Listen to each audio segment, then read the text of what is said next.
Hello students, आज इस lecture में हम लोग समझेंगे सेकेंड प्रॉपर्टीज, कोलिगेटिव प्रॉपर्टीज का सेकेंड पार्ट है एलिवेशन इन बॉइलिंग पॉइंट। इसके पहले लोअरिंग इन वेपर प्रेशर की चर्चा हम लोग किए थे। कोलिगेटिव प्रॉपर्टीज क्या है थोड़ा सा हम बोलते हैं। देखिए, सॉल्यूशन का वह प्रॉपर्टीज जो किस पर डिपेंड करता है, नंबर ऑफ सोल्यूट पार्टिकल्स।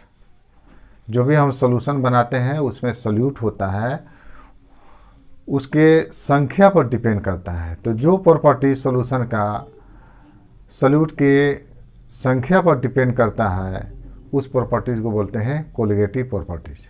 इसमें जो है कोलिगेटिव प्रॉपर्टीज होता है lowering in vapour pressure, elevation in boiling point, depression in freezing point, osmotic pressure. ये चारों प्रॉपर्टीज जो है सॉल्यूशन का प्रॉपर्टीज है जो सिर्फ डिपेंड करता है नंबर ऑफ सोल्यूट पार्टिकल्स पर। अब इसमें एलिवेशन इन बॉइलिंग पॉइंट। आइए, बॉइलिंग पॉइंट क्या है। बॉइलिंग पॉइंट इस चैप्टर के संदर्भ में हम लोग समझेंगे कि बॉइलिंग पॉइंट वेपर प्रेशर के आधार पर हमको लोग कैसे समझेंगे। द बॉइलिंग पॉइंट होता है जिस टेम्परेचर पर the temperature at which the vapor pressure of liquid becomes equal to atmospheric pressure। कहता है कि जिस टेम्परेचर पर किसी भी लिक्विड का वेपर प्रेशर बढ़ते बढ़ते एटमॉस्फेरिक प्रेशर के बराबर हो जाता है तो उस टेम्परेचर को बॉइलिंग पॉइंट कहा जाता है। अगर लिक्विड में प्योर सॉल्वेंट भी होगा या सॉल्यूशन हो, है कि नहीं। तो इसमें हम लोग क्या देखते हैं कि उसका वेपर प्रेशर, कोई भी लिक्विड होगा तो उसका अपना वेपर प्रेशर होगा। अगर यहाँ पर आपको मालूम है कि vapour pressure increases on increasing temperature को बढ़ाएंगे तो वेपर प्रेशर बढ़ता है। तो जिस टेम्परेचर पर किसी भी लिक्विड का वेपर प्रेशर बढ़ते बढ़ते क्या हो जाए, एटमॉस्फेरिक प्रेशर के बराबर आ जाता है, तो उस टेम्परेचर को उस लिक्विड का बॉइलिंग पॉइंट कहते हैं। आइए देखिए, एटमॉस्फेरिक प्रेशर जो है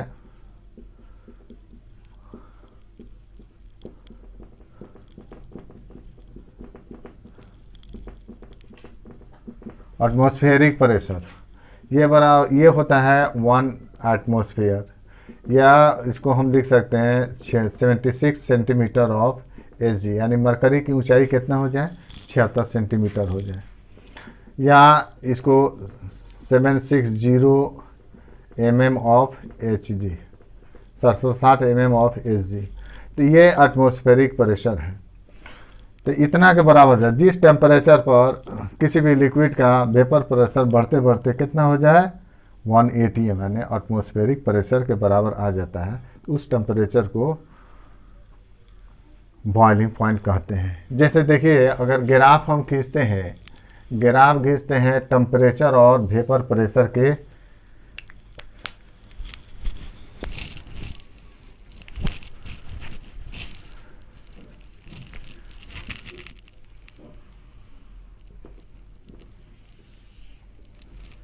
ये ग्राफ है। यहाँ हम दे देते हैं, देखिए वेपर प्रेशर के बढ़ते क्रम में, इधर दे देते हैं टेम्परेचर।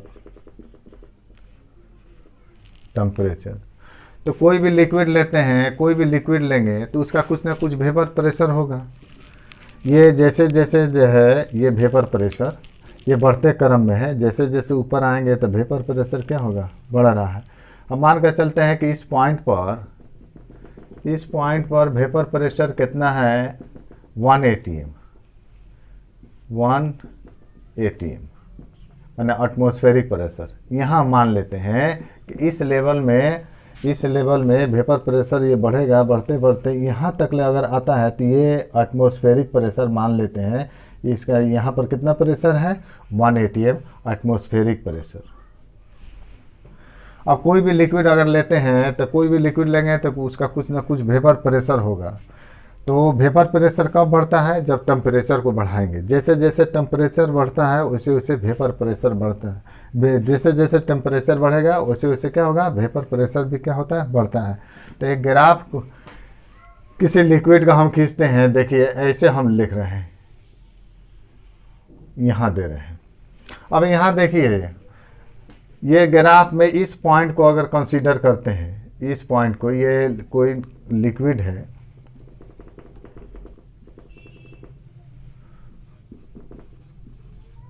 ये लिक्विड है, लिक्विड का ग्राफ है, तो इस पॉइंट पर हम कंसीडर कर रहे हैं, इस पॉइंट पर कंसीडर कर रहे हैं। ये जो ग्राफ जो है गया है,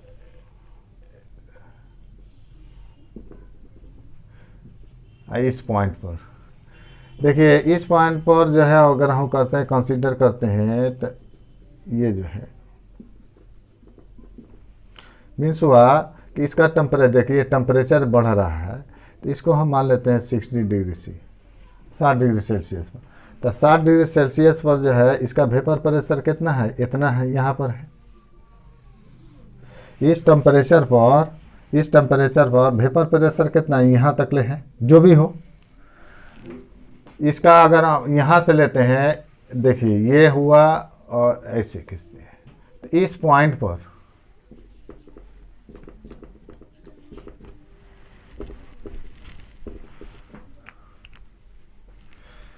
इस पॉइंट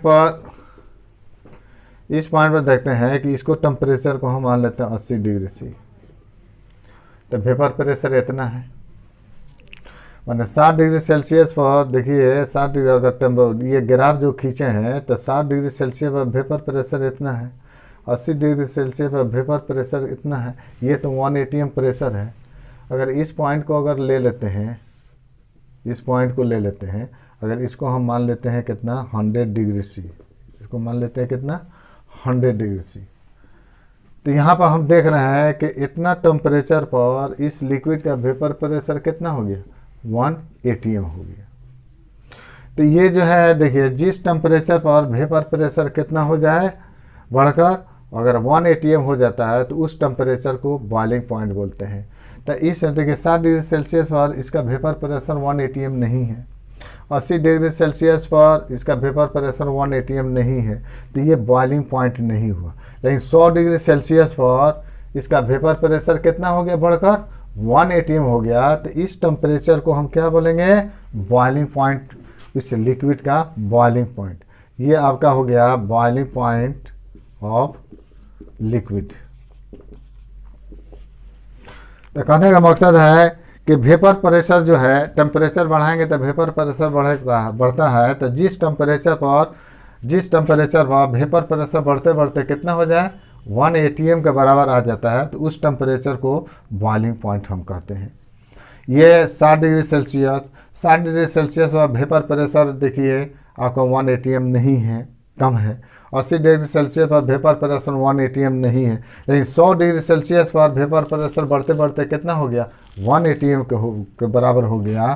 तो ये बॉइलिंग पॉइंट हुआ उस लिक्विड का। 60 और 80 इस टेम्परेचर पर वेपर प्रेशर 1 atm नहीं है, तो इस टेम्परेचर को बॉइलिंग पॉइंट नहीं कहते। तो ये आपका हुआ, देखिए बॉइलिंग पॉइंट, इसके जो है इस चैप्टर में जो कोलिगेटिव प्रॉपर्टी है, जो वेपर प्रेशर के आधार पर दिखाया गया है कि जिस टेम्परेचर पर वेपर प्रेशर बढ़ते बढ़ते कितना हो जाए, 1 atm के बराबर हो जाए, एटमॉस्फेरिक प्रेशर के बराबर हो जाता है, तो उस टेम्परेचर को बॉइलिंग पॉइंट कहते हैं। यहाँ 100 डिग्री सेल्सियस पर वेपर प्रेशर बढ़ते बढ़ते कितना हो गया है, 1 atm के बराबर हो गया, तो इस टेम्परेचर को बॉइलिंग पॉइंट कहते हैं। अब रही बात, अब यहाँ देखिए, अब सॉल्यूशन की चर्चा है। तो सॉल्यूशन की चर्चा है यहाँ पर जो है, तो हम कंपेयर करेंगे सॉल्वेंट में अगर सोल्यूट डालते हैं तो सॉल्यूशन बन जाता है, तो कैसे उसका जो है बॉइलिंग पॉइंट बढ़ जाता है। एलिवेशन इन बॉइलिंग पॉइंट माने बॉइलिंग पॉइंट का बढ़ना, तो सॉल्यूशन जब बनता है तो उसका बॉइलिंग पॉइंट इंक्रीज कर देता है। देखिए ऐसे,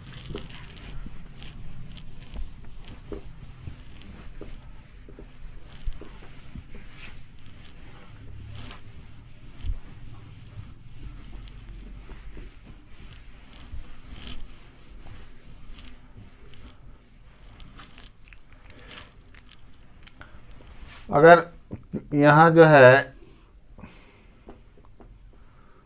प्योर सॉल्वेंट लेते हैं, प्योर सॉल्वेंट, सॉल्वेंट अगर लेंगे तो इसका कुछ ना कुछ वेपर प्रेशर होगा।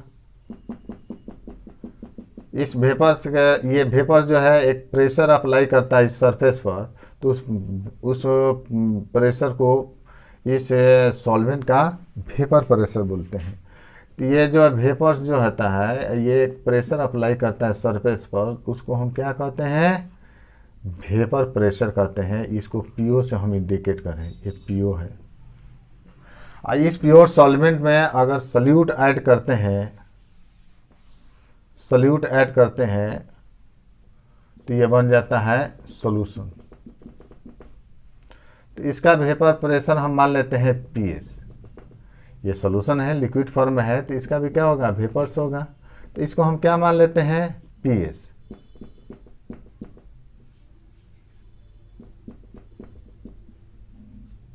तो ये वेपर्स क्या होता है, प्रेशर अप्लाई करता है सरफेस पर, तो उस प्रेशर को बोलते हैं वेपर प्रेशर ऑफ सॉल्यूशन। तो यहाँ देखिए, जब प्योर सॉल्वेंट में अगर सॉल्यूट डाला जाता है तो वेपर प्रेशर में कमी हो जाती है। इसलिए कमी हो जाती है क्योंकि सॉल्यूट पार्टिकल्स कहाँ होता है, सरफेस पर होता है।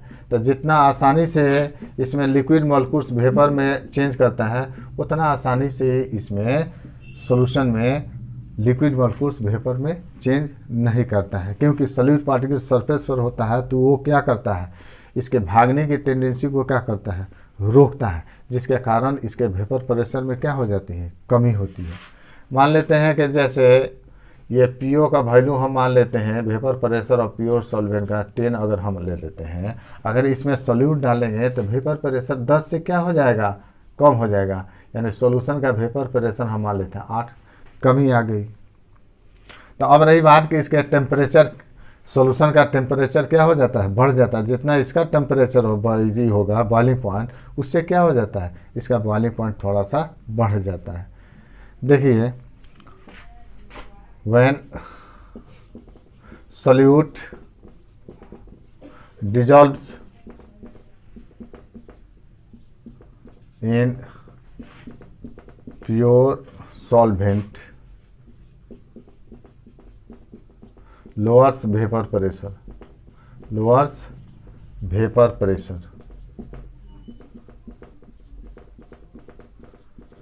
जब प्योर सॉल्वेंट में अगर सॉल्यूट डालते हैं तो वेपर प्रेशर में क्या हो जाती है, कमी हो जाती है। therefore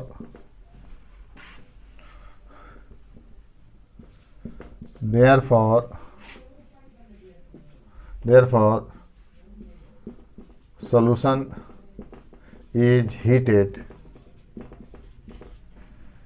to higher temperature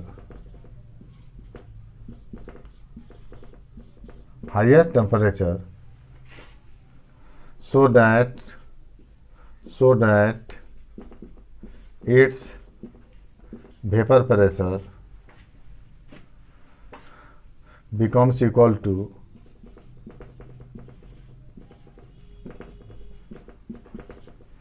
atmospheric pressure।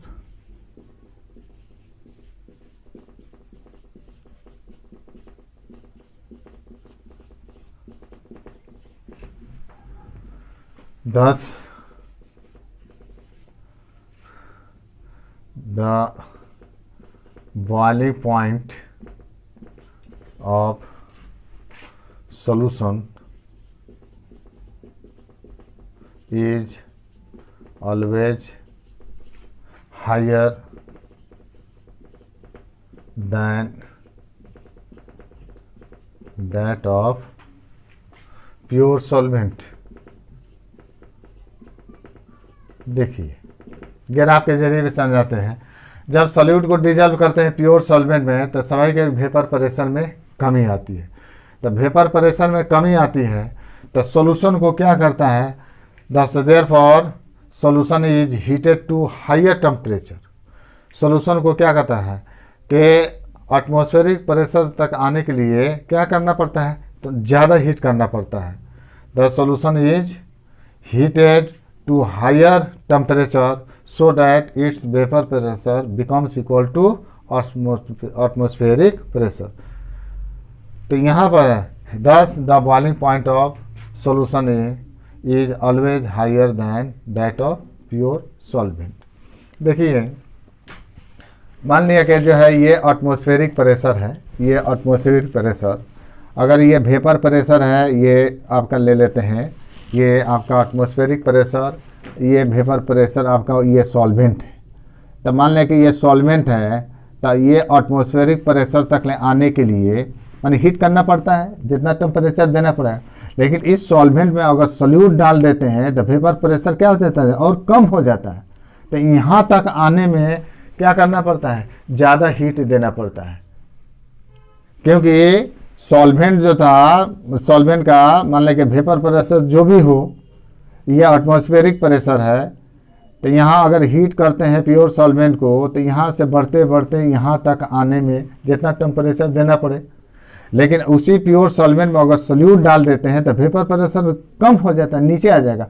तो यहाँ से यहाँ तक आने में ज़्यादा हीट करना पड़ता है, टेम्परेचर देना पड़ता है, हीट करना पड़ता है। इसलिए वेपर प्रेशर क्या होता है, सॉल्यूशन का ऑलवेज हाइयर होता है, किससे, प्योर सॉल्वेंट से। और ये ग्राफ से समझा जाए,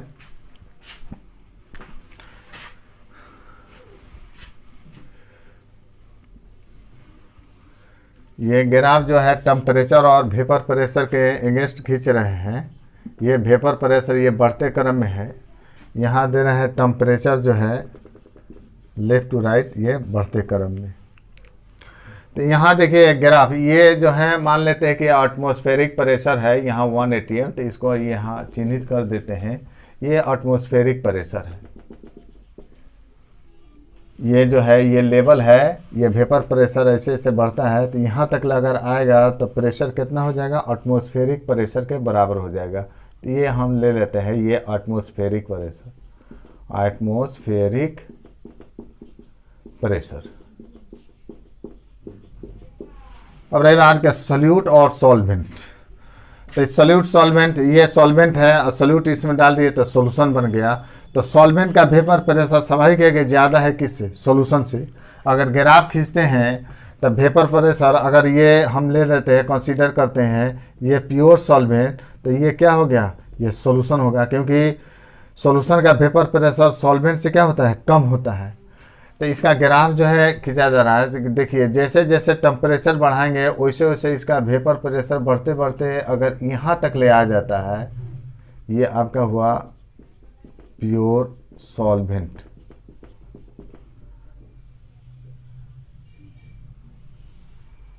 तो इस टेम्परेचर पर देखिए यहाँ पर वेपर प्रेशर 180 में आ गया, तो कितना टेम्परेचर पर अगर ऐसे अगर खींचते हैं, तो कहने का मकसद है कि इस टेम्परेचर पर इस प्योर सॉल्वेंट का वेपर प्रेशर बढ़ते बढ़ते कितना हो गया, एटमॉस्फेरिक प्रेशर के बराबर हो गया। तो इस टेम्परेचर को हम बॉइलिंग पॉइंट बोलते हैं सॉल्वेंट का।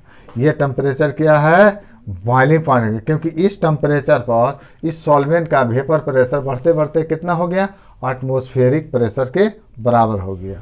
तो इस टेम्परेचर को बॉइलिंग पॉइंट बोलते हैं सॉल्वेंट का। तो इसको टी नोट से डिनोट करते हैं, टी नोट क्या है, boiling point of pure solvent.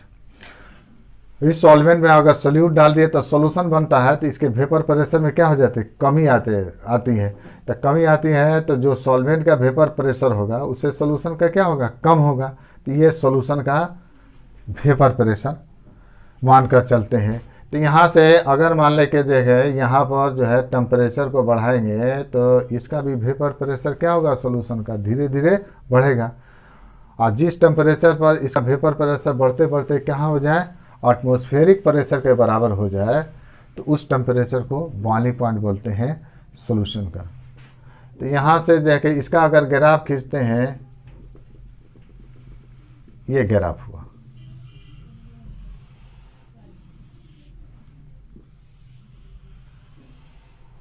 देखिए अब यहाँ से जो है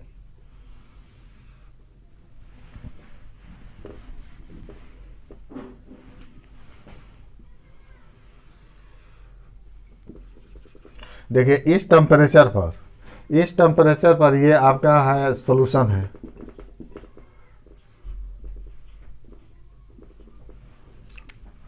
इस टेम्परेचर पर इस सॉल्यूशन का वेपर प्रेशर बढ़ते बढ़ते कितना हो गया, एटमॉस्फेरिक प्रेशर के बराबर हो जाता है, तो ये जो हो गया आपका टेम्परेचर हो, ये बॉइलिंग पॉइंट होगा किसका, सॉल्यूशन का।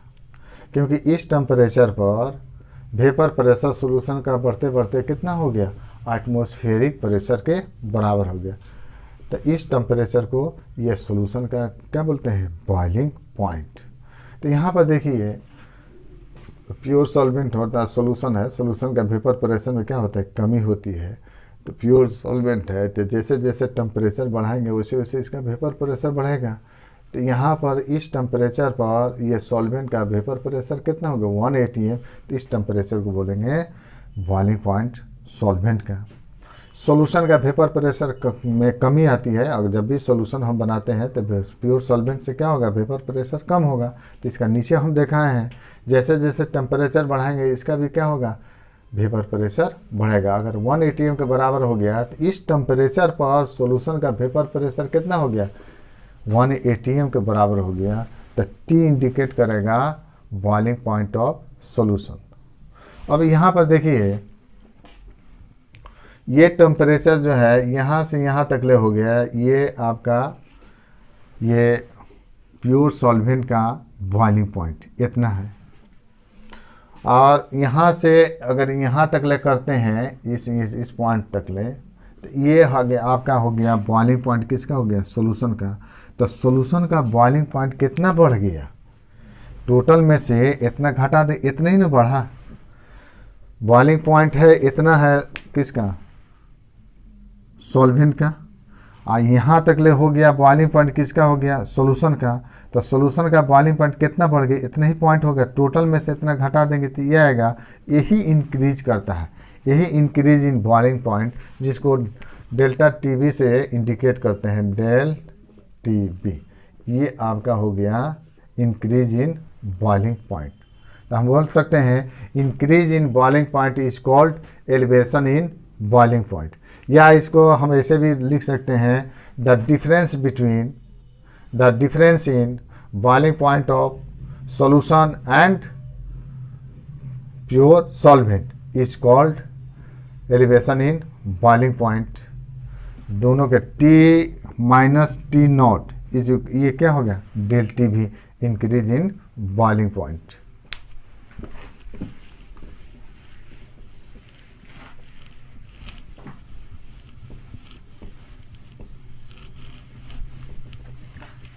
इस ग्राफ से आपको मिला T नॉट क्या है, ये आपका हुआ boiling point of pure solvent, और T हुआ बॉइलिंग पॉइंट ऑफ सॉल्यूशन, और डेल्टा टीबी जो है, डेल टीबी हो गया elevation in boiling point, in boiling point. तो इसको डिफाइन हम कैसे करेंगे, डेल टीबी,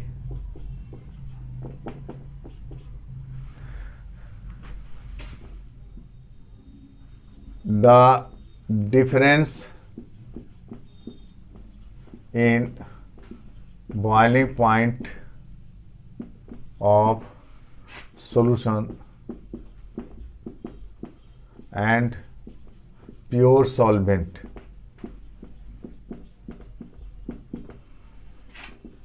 is called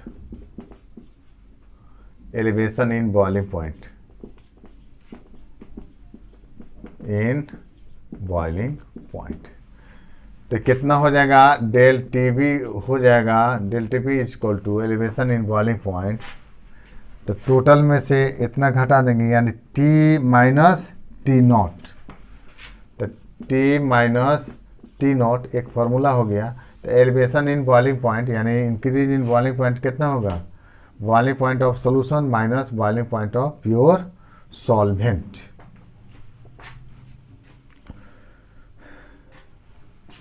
आइए रॉड्स लॉ लागू करते हैं। Raoult's law for elevation in boiling point.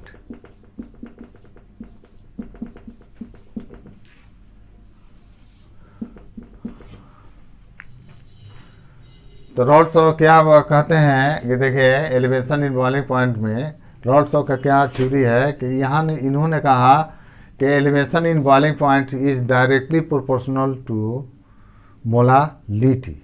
ये सॉल्यूशन का जितना मोलालिटी होगा उसके क्या होता है, उसी पर डिपेंड करता है।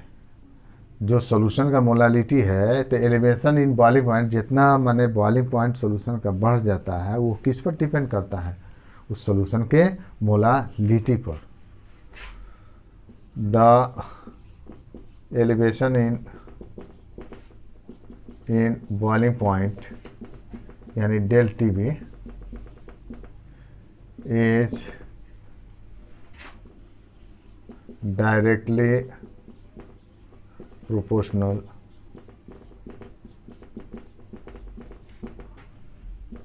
with molality, directly proportional with molality, that is molality को स्मॉल m से डिनोट करते हैं, that is del T b proportional होगा किसके, मोलालिटी के।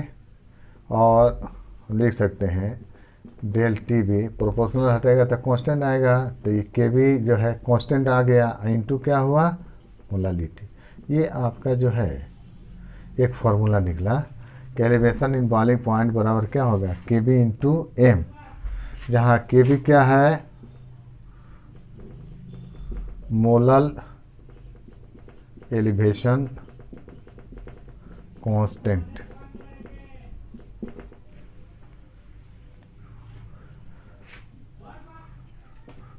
या इसको कहते हैं मोलल एबुलियोस्कोपिक कांस्टेंट, ये भी कहते हैं।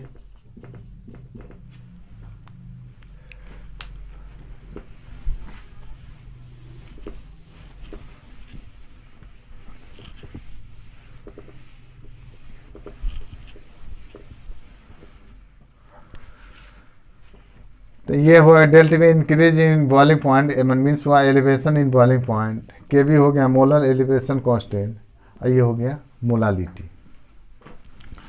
आइए जरा मोलालिटी को जो है ना, मोलालिटी क्या है, इसको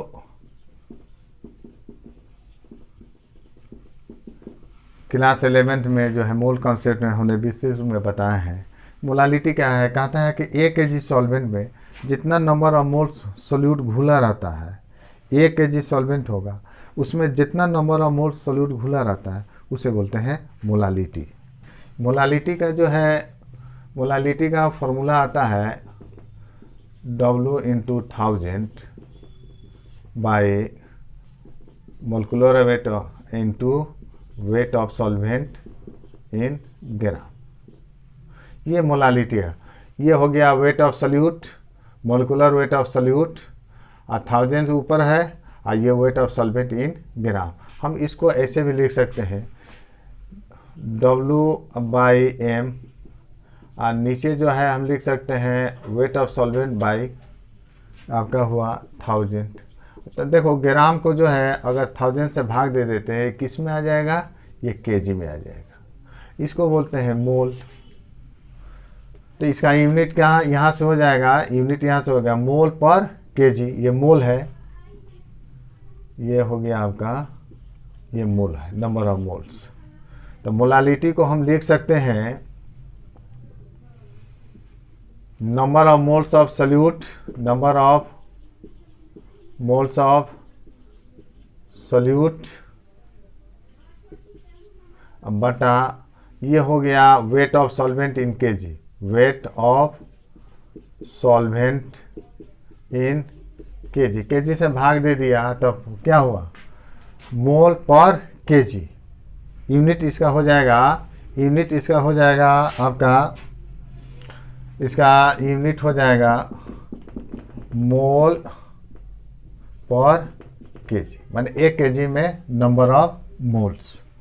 अब यहाँ देखिए, यहाँ जो आया है डेल टी बी, इसको देखिए यहाँ मोल पर केजी। एक और चीज़, अगर यहाँ जो है m बराबर अगर ले रहे मोलालिटी एक, तो इस तरह के सॉल्यूशन को बोलते हैं मोलल सॉल्यूशन बोलते हैं। मोलल सॉल्यूशन होगा जिसमें क्या होगा, मोलालिटी कितना होगा 1, माने यहाँ होगा 1 kg सॉल्वेंट में अगर 1 मोल सॉल्यूट घुला रहता है तो उसमें मोलालिटी कितना होगा, 1 होगा। अगर 1 kg सॉल्वेंट में हाफ मोल सॉल्यूट घुला रहता है तो मोलालिटी कितना हो जाएगा, हाफ हो जाएगा। तो माने 1 kg में जितना नंबर ऑफ मोल्स घुला रहेगा उसी को हम क्या बोलते हैं, मोलालिटी।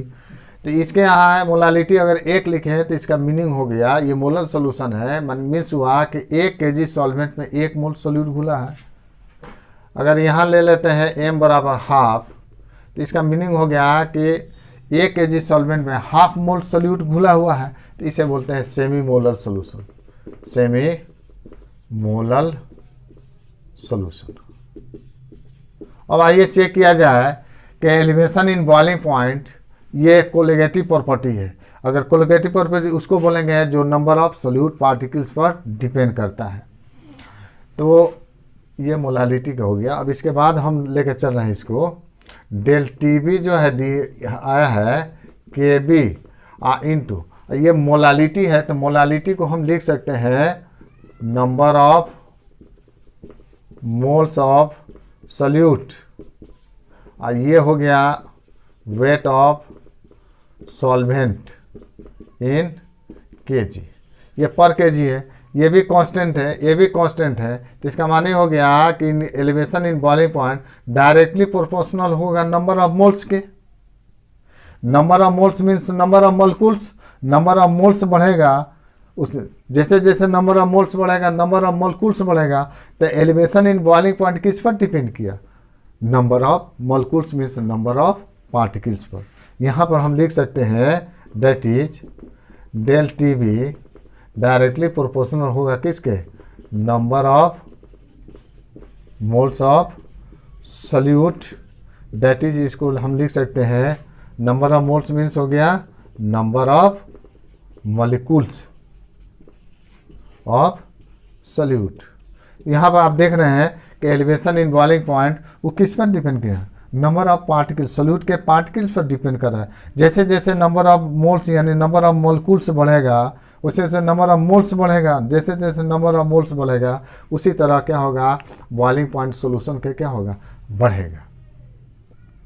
तो यहाँ से हम शो कर दिए कि elevation in boiling point number of molecules पर डिपेंड कर रहा है, ये इसलिए ये क्या है, ये कोलिगेटिव प्रॉपर्टीज है।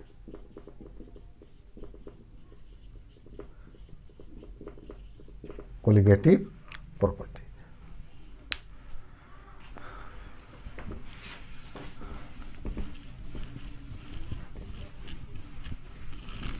इसमें आपका जो है केबी को भी डिफाइन किया जाता है, मोलर एलिवेशन कांस्टेंट क्या है, इसका यूनिट क्या होता है मोलर एलिवेशन कांस्टेंट का, यहाँ से निकलेगा। आइए मोलिकुलर वेट हम सॉल्यूट का, मोलिकुलर वेट इस क्वेश्चन में पूछता है, दिया रहेगा सॉल्यूट का वेट दिया रहेगा। सॉल्यूट का अगर मान लें कि नाम दे दिया है यूरिया, शुगर जो भी है नॉन वोलेटाइल सॉल्यूट जो भी दिया है तो वो तो पता चल जाएगा आपका उसका मोलिकुलर वेट कितना होगा। सॉल्यूट का वेट मोलिकुलर वेट यहाँ सॉल्वेंट का अगर पता चल जाता है उसमें दिया रहेगा कि इतना ग्राम में ये सॉल्यूट घुला हुआ है तो सॉल्वेंट का वेट भी पता चल जाएगा, के भी तो सॉल्वेंट का वेट पता चल जाएगा। उस हालत में हम डेल टी भी हम निकाल सकते हैं, के भी निकाल सकते हैं। अगर सॉल्यूट पता नहीं है मोलिकुलर वेट निकालना है तभी वहाँ पर elevation in boiling point del T B का वैल्यू दिया रहेगा, के बी का वैल्यू दिया रहेगा, बाकी वैल्यू दिया रहेगा, उससे मोलिकुलर वेट हम निकाल सकते हैं। इस फॉर्मूले से मोलिकुलर वेट निकालेंगे, डिटर्मिनेशन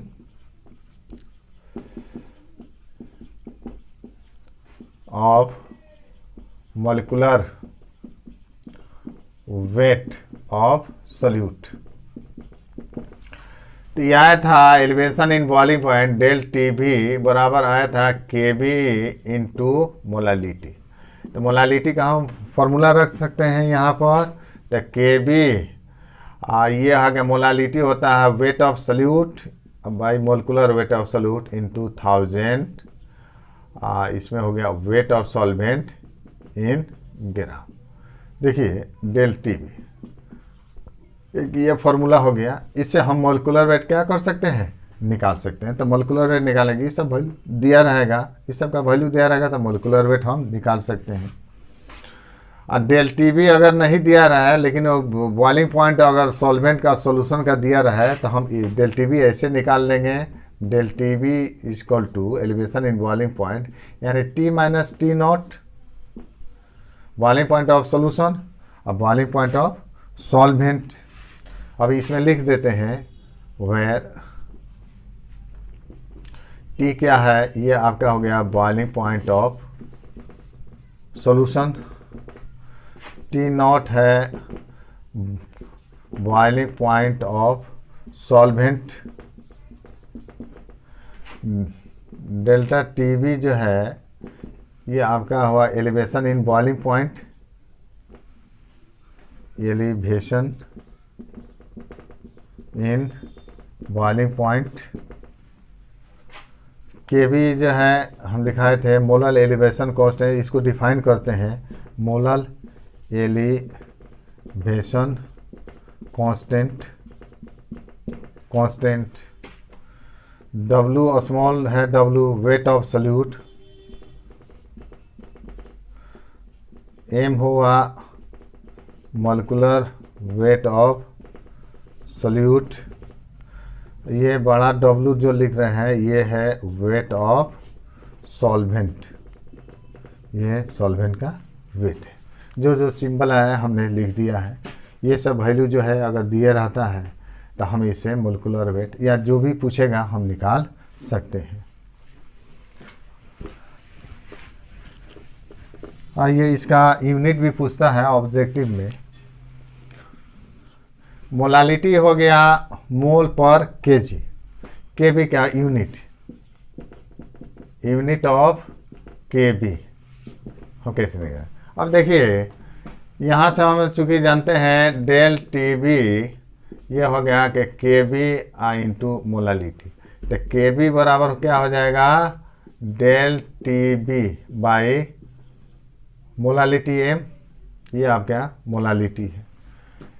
तो इसका यूनिट हो जाएगा, इसको अगर केल्विन में लेते हैं ये क्या है मोल पर केजी है, ये आपका हो गया केल्विन, नीचे है क्या आएगा मोल by KG.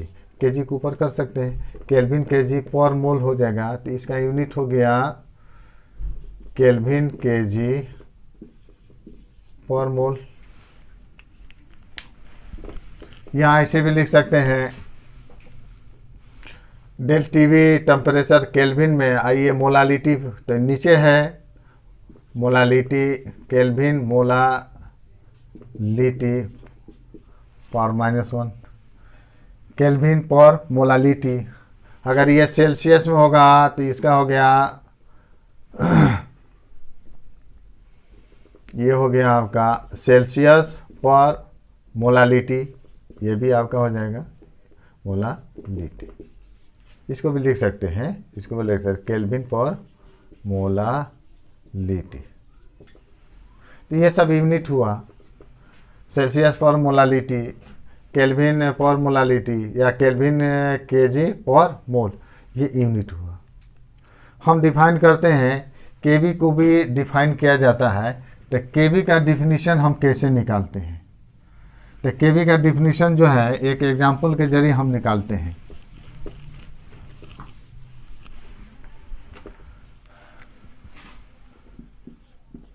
definition of KB।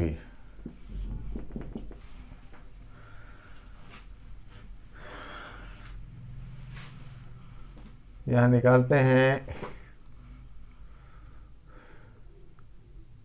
ये केबी जो निकलता है केबी ये सॉल्वेंट का होता है। ये आपका जो है ये होता है molar elevation constant of solvent का ही होता है। जो भी केबी सॉल्वेंट अगर वैरी करेगा तो केबी का भी वैल्यू क्या होगा, वैरी करता है।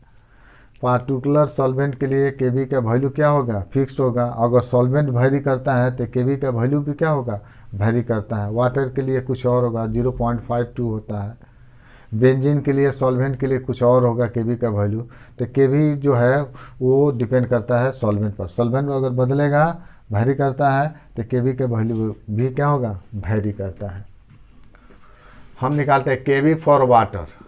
केबी फॉर वाटर हम जो है मोलर सॉल्यूशन लेते हैं। मोलर सॉल्यूशन क्या कहता है कि 1 kg सॉल्वेंट में अगर 1 मोल सोल्यूट घुला रहता है तो उस तरह के सॉल्यूशन को बोलते हैं मोलर सॉल्यूशन। 1 kg यहाँ पर क्या है बताइए, सॉल्वेंट माने H2O है, सॉल्वेंट है। इसमें हमने डाल दिया 1 मोल सोल्यूट। तो इस तरह के सॉल्यूशन को जो है मोलर सॉल्यूशन बोलते हैं। मोलर सॉल्यूशन क्या कहता है, जिसमें मोलालिटी 1 होता है। माने 1 kg सॉल्वेंट में अगर 1 मोल सोल्यूट घुला है तो वो सॉल्यूशन क्या है, मोलालिटी। ये मोलर सॉल्यूशन है, मोलर सॉल्यूशन। मोलर सॉल्यूशन में मोलालिटी कितना होगा, 1 होगा।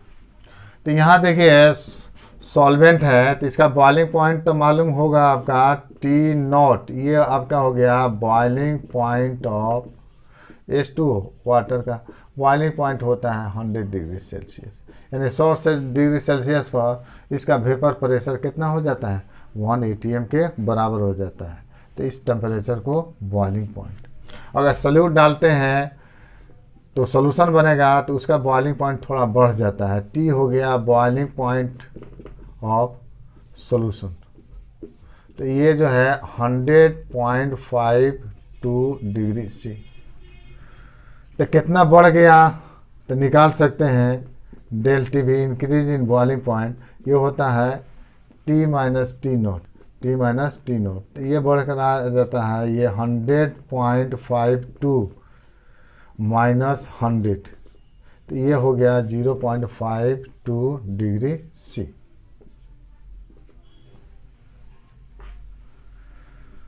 तो ये हो गया 0.52 डिग्री C, इतना बढ़ गया। तो चूंकि जानते हैं चूंकि डेल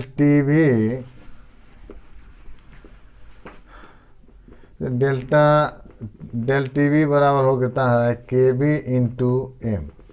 हम ले लेते हैं for molar solution.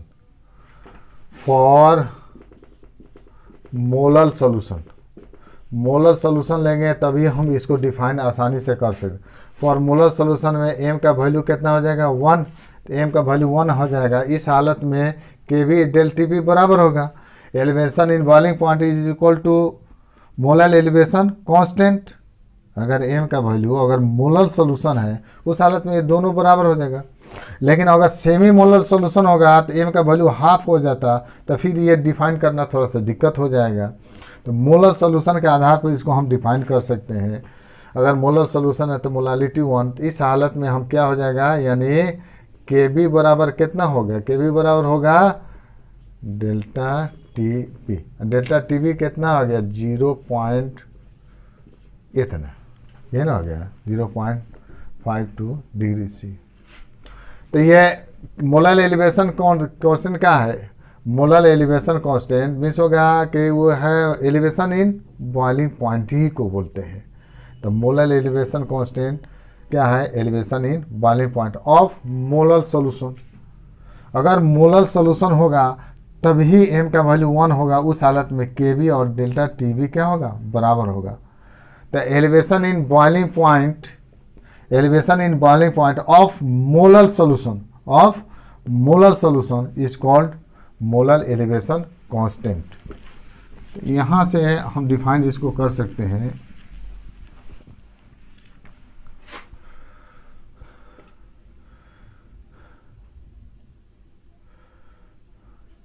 KB elevation in boiling point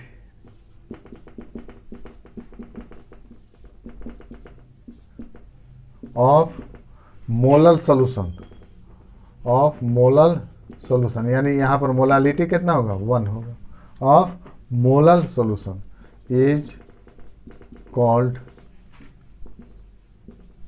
molar elevation constant, molar elevation constant.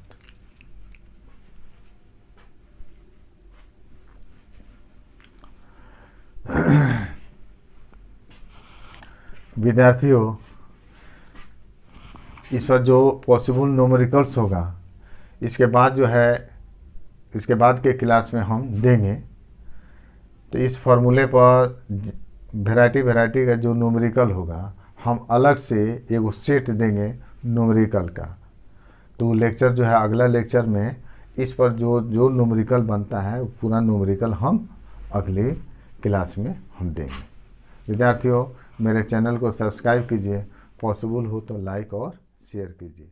धन्यवाद।